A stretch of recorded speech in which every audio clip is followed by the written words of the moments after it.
aha Mukuru go kujaguza emyaka 55 eya Area Catholic Parish omudayosisi ya Fort Portal hamwe no kutera umusingi gukombeka icombeko cha Platinum General Kahindo Tafire ni wajwecire mukuru w'ihanga omubutumwa bwe ashabira abakurisito gukora namani kore tugamba mutatenga tahanzi imwe bajya gusimwa mugube musimirwe mwongereho. Honorable Peace Mutuzo Minister w'ekikora cy'abantu kandi umunyishengero kazi ahabwa district ya Bunyangabu nagira ngo Area Catholic Parish ekozire namani okureba ngo yazara za parish zindi. Charwin St Francis of Assisi Parish ya Kanyamukari Centenary Parish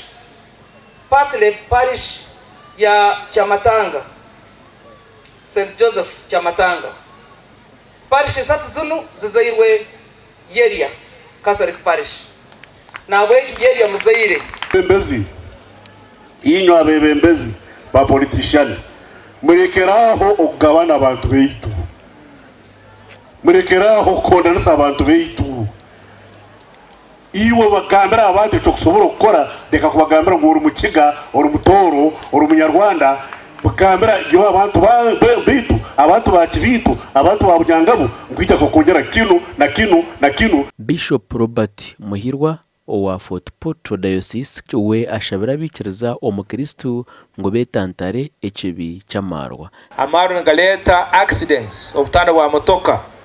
amaru ngasisa womezi way to health abantu bengi barwara obune cirrhosis nendwere zindi ezo mbiri leka bagenzi bange tukesha amaru tukalekere kimu nuko tubomeza burungi bo mutima no mubiri.